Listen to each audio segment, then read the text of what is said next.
Rise up!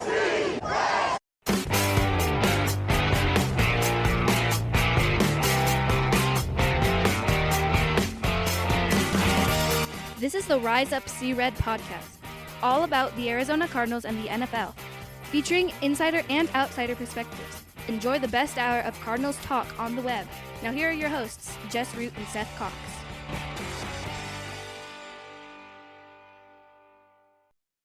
Hello, Arizona Cardinals fans, and welcome to the latest edition of the Rise Up See Red podcast, the best hour of Cardinals talk on the web.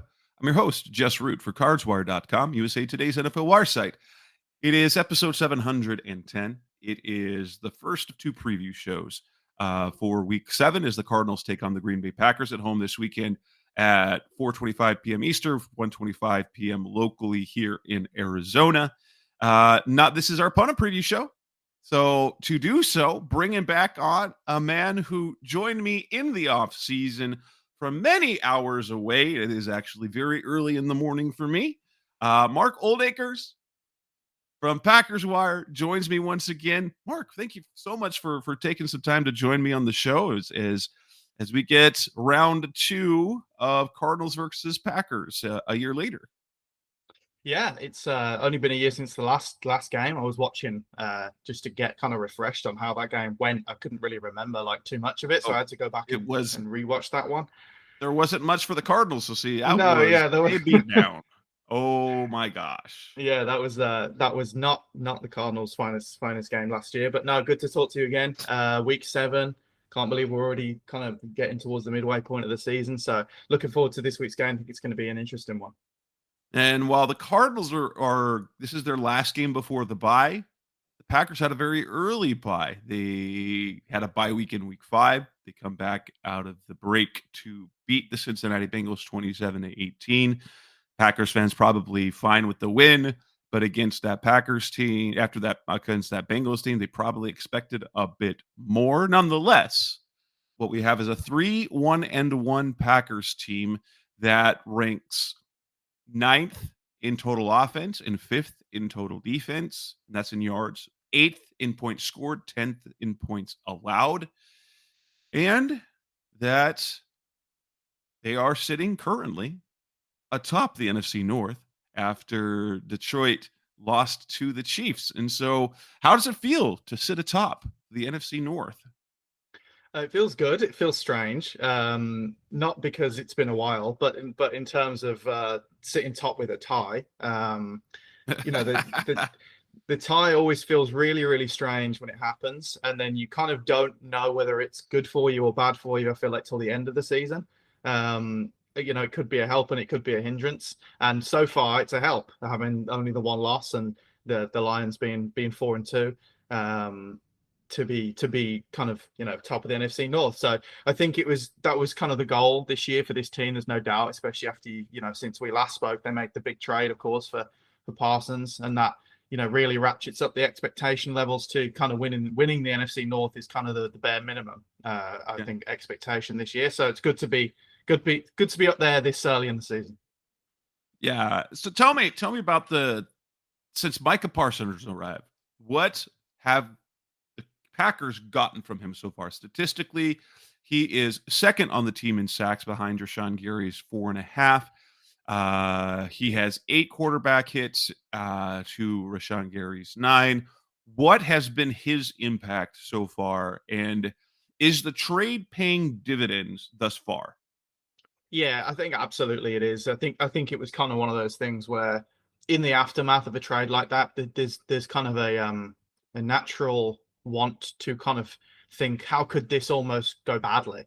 And then you kind of have to sit back and think, it's Micah Parsons. This isn't going to be bad. And yeah, like you say, he only has the 2.5 sacks so far, which is not first on the team. But I think the impact that he's had is tremendous. And I think the knock-on effect that his presence alone has on the entire defense and on the rest of the front, especially.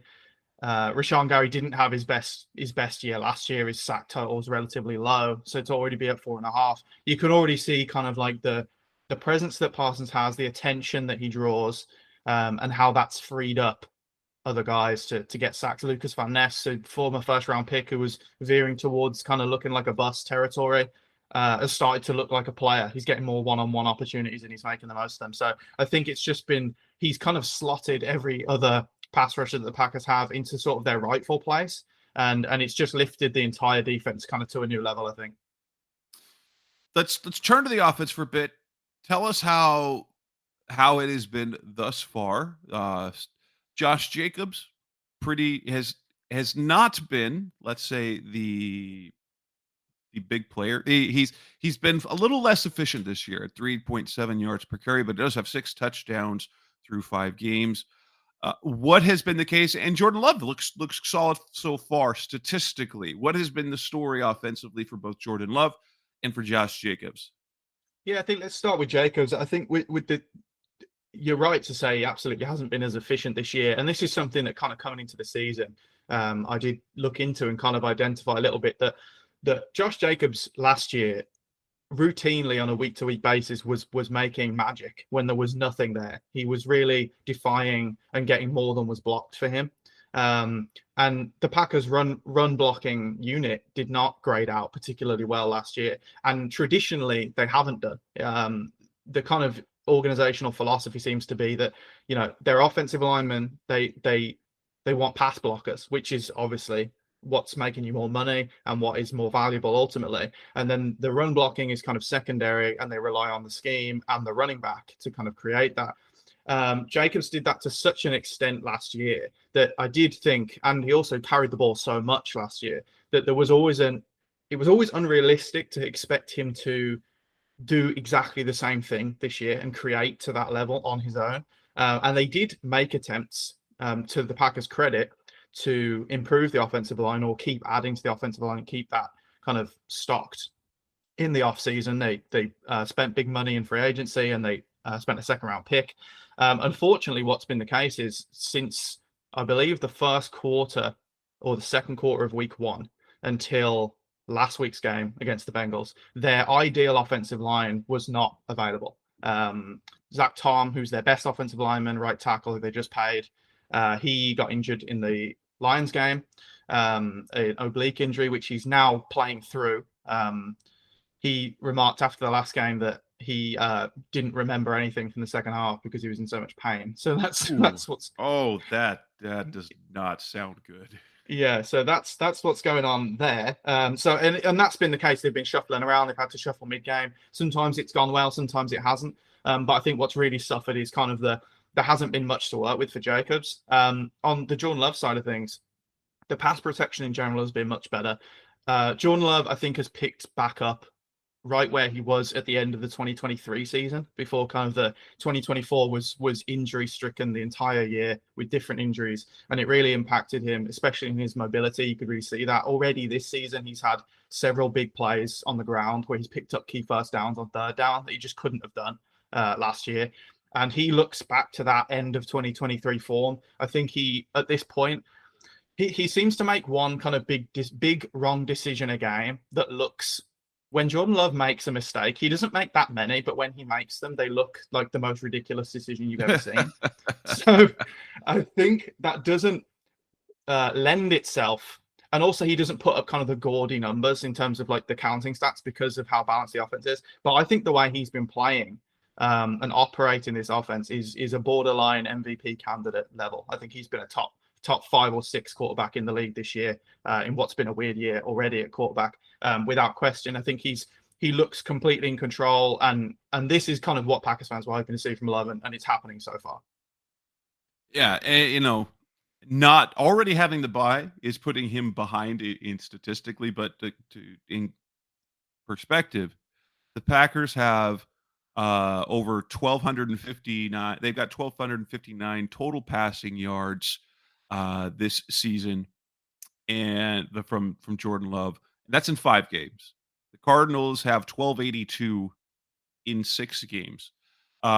If you look at the Cardinals, their passing production comes by and large. So of their 137 receptions, 59 of them come from Trey McBride and Marvin Harrison Jr. The Packers don't have anyone more with more than 18 receptions. That's Romeo Dobbs and Tucker Kraft. What has been the story with the pass catchers this year? It's the same story that it's been for the last 2 years, and everyone thought it might change, and it hasn't changed. It's been the same thing, and it's an equal opportunities offense, and that is what they run. And Matt LaFleur has made it very clear that that is a conscious choice, that they want to run the offense that way. In that the defense doesn't know who's going to be the target. They can't hone in on any one player, and they trust that they have interchangeable players who can play different roles. And get the job done ultimately as a collective, and that the offense puts up enough points and enough yardage that therefore there's kind of enough to go around. And that has been the case again. I mean, Matthew Golden, that was the big rookie first round pick, who everybody thought, okay, is this going to be, we haven't seen Matt LaFleur with a first round pick wide receiver. What's that going to look like? And it's basically looks like the rest of the wide receivers, which is he's played very well, and he's coming along each week, which is obviously what you want to see for a rookie. He had his highest yardage total in a game last week against Cincinnati, which is 86 yards, and he's made some crucial plays in the last couple of games. He made a big 4th down conversion against the Cowboys, and then 2 big 3rd down conversions, which were 30+ yard plays against the Bengals. So he's certainly good enough to be, and so are several players in this offense, good enough to Tucker Kraft could have the usage in another offense of a Trey McBride. Like, he is that talented, but it's just not the way they run their offense, and it doesn't seem like they want to change it. The Packers opened the season with a pair of good wins, 27-13 over the Lions, 27-18 over the Commanders. In fact, in all 3 of their wins, they have scored exactly 27 points. Then you've got the weird 13-10 loss to the Browns, and that wild Sunday night game where it ends in a 40-40 tie with the Cowboys' Brandon Aubrey kicking a game-tying field goal as overtime expires.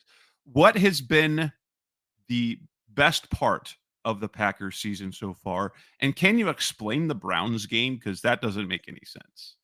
Yeah, I am going to struggle to explain that one. Thinking back, I actually saw it like pop up, I think yesterday, just looking at like the records of the teams, and the Browns have 1 win, and it was against the Packers. And I just don't understand how that happened. Yeah, I think the best parts have been, I think it's probably been the defense and the dominant stretches that it's had. I think there's been situations where in the last couple of games they've allowed probably more points than they wanted to. They only allowed 18 points against the Bengals, but it was a Joe Flacco led Bengals offense, and for the first half they completely suffocated them. And that has kind of been a bit of the trend with the defense. Is the first half they've completely shut the opposing offense down, and then in the second half they've kind of started to move the ball and put up points. In the early games of the season, that was in garbage time. It was completely in garbage time, and you didn't really worry about it. But then against the Cowboys and against the Bengals, the whole second half, they really kind of struggled to turn the tide back the other way. A big part of that has been that they just haven't had much turnover luck so far. They've only taken the ball away twice, which this team took the ball away at a ridiculous rate last year. So you would think that will probably regress to the middle, and they will probably look even better than they have. But I'd say the defense is probably the strength of the team, while the offense is kind of looks really, really, really good in stretches, and then we'll go a couple of drives where they kind of stub their toe a little bit. But yeah, and the Browns game was, again, that's the case with the Browns game. I mean, the defense completely shut the Browns down, as you would have expected, and all the Packers had to do was essentially play a clean game, which they did until late in the fourth quarter when they were up. I think they were up 10-3 still at this point and had the ball, and Love throws a silly interception. They return it to the 5-yard line. They score a touchdown from there. Packers have a chance still to go and redeem it, and they get a field goal blocked, which has been an issue. Special teams has been an issue, always is. Been a thing in the NFL this year. So many blocked field goals. Yeah, it's insane. And the Packers are, the special teams has been like the kind of the thing you don't want to talk about for the Packers for a while, which if you're going to have something you don't want to talk about, special teams is probably not bad. But in that situation, I think if you look back really at the Cowboys and the Browns games, I think you can make a very, very strong argument that the Packers, kind of on the general balance of down-to-down play, should have walked away easily with those wins and should be sat at 5-0. But that's not how football works, and they shot themselves in the foot. Coming up next on the Rise of Seared podcast, the best our Cardinals talk on the web. Let's talk about the Cardinals-Packers matchup coming up this weekend. That's coming up next on Rise of Seared. We're back on the Rise of Seared podcast. Best of Cardinals talk on the web, talking to Mark Oldacres, contributor over at Packers Wire, talking about the Packers-Cardinals game coming up this weekend. As you look at the game this weekend, what do you think will be the most important parts of this game that'll determine who wins and who loses? Well, I think obviously the kind of unignorable first question is kind of who's playing quarterback for the Cardinals. Is it going to be Kyler Murray? I know he was estimated as limited in practice yesterday in what was a walkthrough, or is it going to be Brissett? And obviously the offense looked pretty good with Brissett last week, so it's kind of, and I don't think you could get two more opposite quarterbacks. So it does make it kind of difficult defensively for the Packers to kind of plan. And they'll need to switch tact very quickly depending on who is playing quarterback. I think what really stood out just watching the Cardinals game from last week against the Colts, where they were able to have success, is I thought they protected Brissett really, really well throughout the game. I think his average time to throw was well over 3 seconds. And when he was given time off play action to just kind of stand in there and survey the field, he can still rip passes and was able to do that and pick up big chunks of yardage. And the run game seemed fairly efficient as well, even without James Conner, without Trey Benson. So I think that's obviously kind of where it starts. I think there's a lot of elements also on the other side of the ball when the Packers have the ball that I think the Cardinals defense is so interchangeable and kind of unique in a way that I think this game is a lot going to come down to the play callers and the scheme on both sides of the ball and kind of who outsmarts who more than anything else. Well, and if that's the case, that's bad news for the Cardinals because the fourth quarter has been abysmal, absolutely abysmal for the Cardinals so far this year, both especially on defense. They've been really bad in the fourth quarter defensively. Personally, I think Brissett will probably get the start. I don't think they're going to rest. They're not like sitting Kyler Murray just to give Brissett a couple of starts. That mid-foot sprain, that's tricky. That's a tricky injury, and kind of the interesting thing, because they have had a lot of injuries. They had a walkthrough yesterday, so the media couldn't see what Murray was doing because it was close to the media, and so we'll see with that. Looking at Josh Jacobs' individual game totals, obviously the Cleveland game stands out for the lack of efficiency.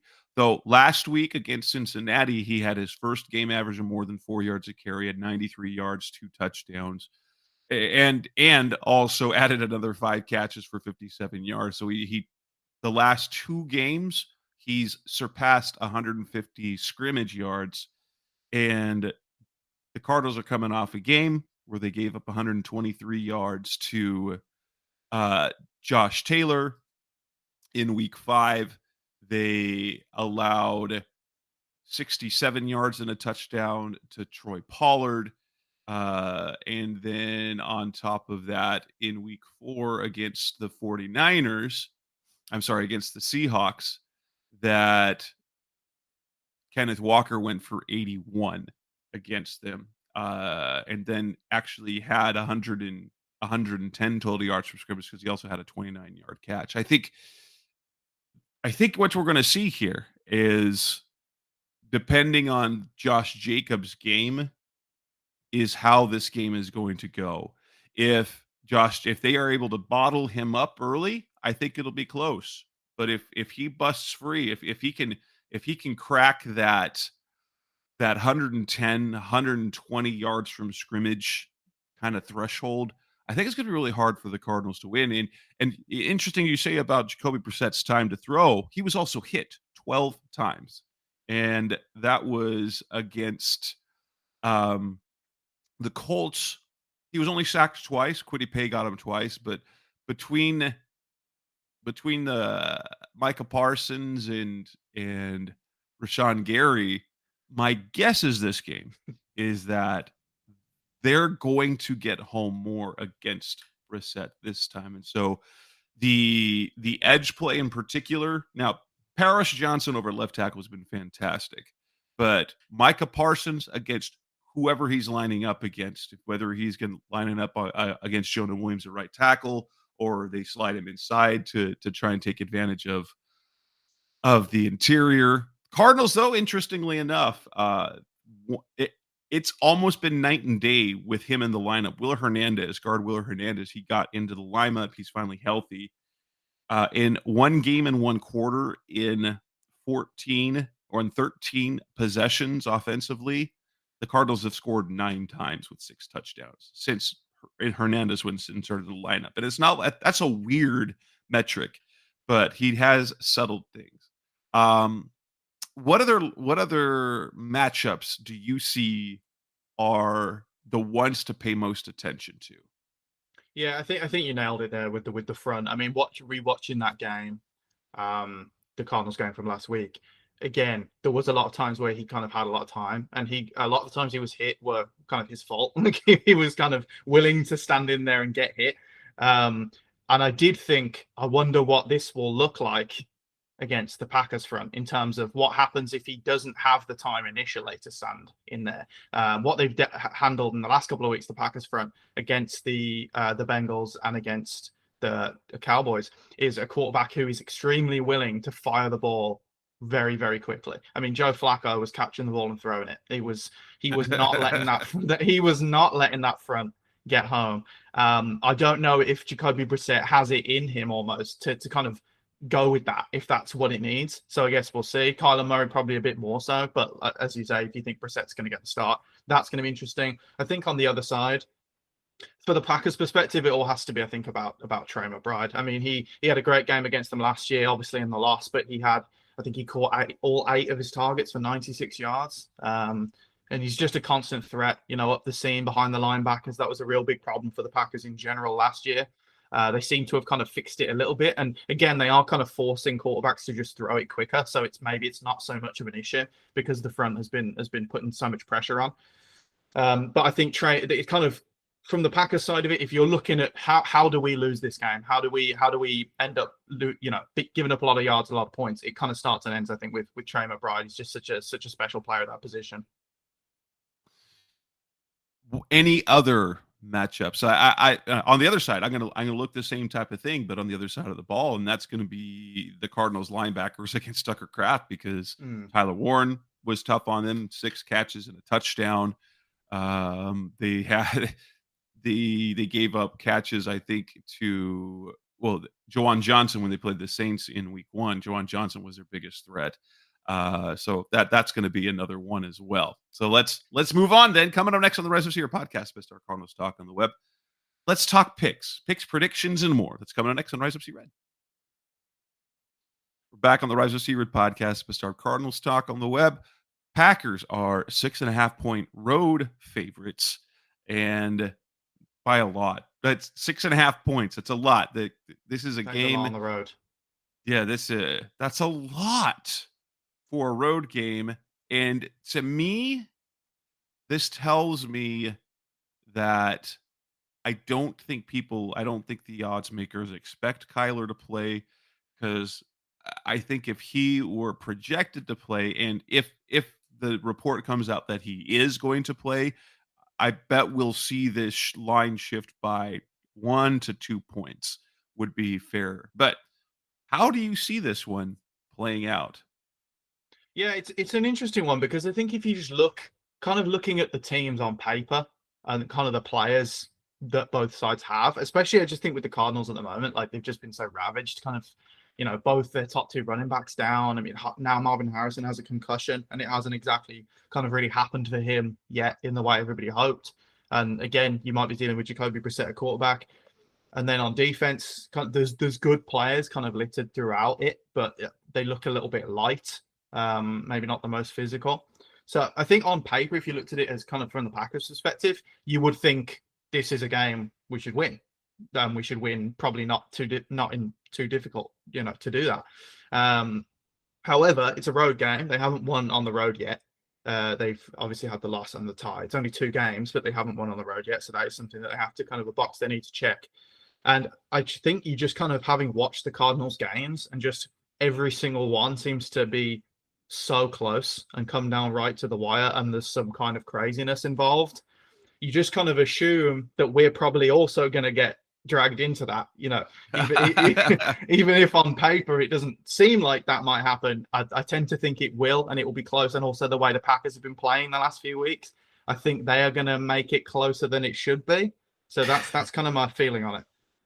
Well, do you have a score prediction that you want to throw out there for the world? Yeah, my kind of early prediction is, I can see I've gone with 24-21 Packers. So another close game, a field goal. I don't know whether that will be, a situation where it's back and forth, or kind of the Packers maybe are doing their usual thing where the first half they kind of look like they're pulling away, and then the Cardinals make a furious comeback. But it could happen anyway. But I see them winning the game, but I don't see it being. I think that 6.5 point spread, regardless of who's the quarterback for the Cardinals, is probably a little bit too wide.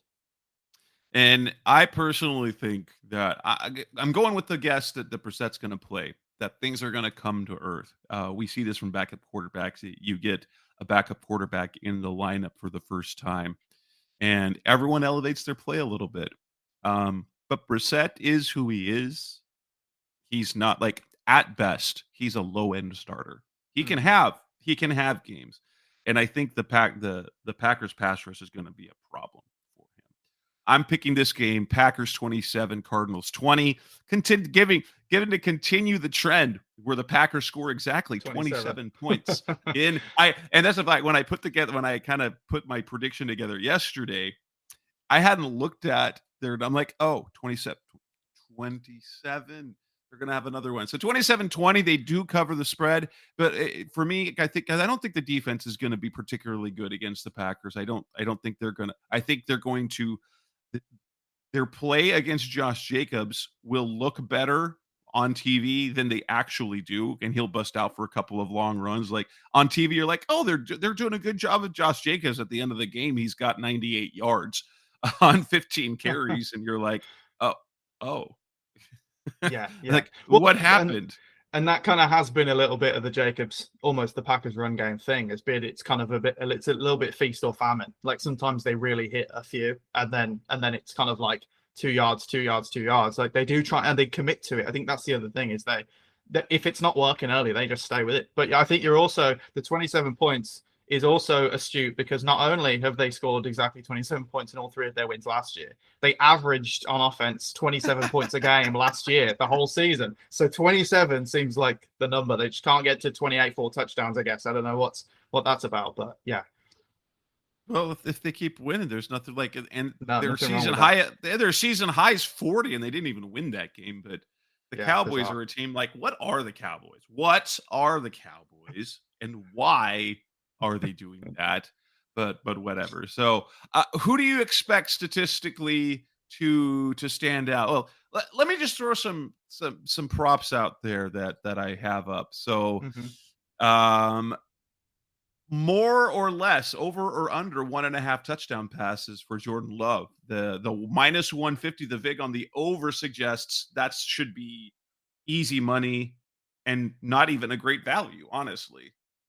Yeah, I'll go over, but I think it will be 2. I feel like that's the standard. Like, he doesn't throw 4-5 in a game. It's just not how once they get near the goal line, it's Josh Jacobs time. So I'll go 2. Okay. Micah Parsons sacks. These are not betting lines, but do you think Parsons starts to turn pressure into production? Yes, I think he'll have at least 1, since he didn't have one last week. I feel like he's going to have at least 1. This could be, I feel like, potentially the first multi-sack game. I feel like Brissett's not going to be able to get away from him if he's playing, and is not going to be able to maybe throw, and he's maybe not going to have the wherewithal to throw the ball quick enough. Yeah, that makes sense. All right, cool. And touchdowns for Josh Jacobs. What do you see that being? I mean, I'll take one. That's the absolutely. It seems like every single game he went on a. I think he broke a franchise record at one point for. I think he scored a touchdown in 10 straight games. I mean, it's just they just get inside the 5-yard line and it's just kind of automatic. He ends up scoring. So I'll take. He'll probably have one this game, I think. All right, and with that brings us to the end of this edition of the Rise Up Sierra podcast, the best hour of Cardinals talk of the web. It's episode 710 in our Cardinals-Packers opponents preview. That was Mark Oldacres. Thank you, man, for coming on with the time change and everything. But I suppose this is a reasonable hour for you in the day. Less so for me as it is just crossing 5 a.m. for me. No worries, guys. I'm up this early every day during the week because that's when I'm putting up that contact on Cars Wire. Mark, again, thank you so much. You can catch his work over on Packers Wire. And that wraps up this show. We've got one more show coming up later at the end of the week with Seth, as we will do our picks, predictions, and props. Maybe we will know a little bit more about who's playing at quarterback. Until then, I'm Jess Root. Thanks for listening as always. We'll be back again soon. Thanks for listening to the latest edition of the Rise Up, See Red podcast. Listen to previous episodes and subscribe to the show on Apple Podcasts, Stitcher Radio, Audioboom, or many other podcast platforms so shows are delivered directly to your mobile device. Please give the show a 5-star rating and always support the sponsors who support the show. We'll be back soon for the best hour of Cardinals talk on the web. Rise up, Red Sea, be Red, See Red, and of course, Rise Up, See Red.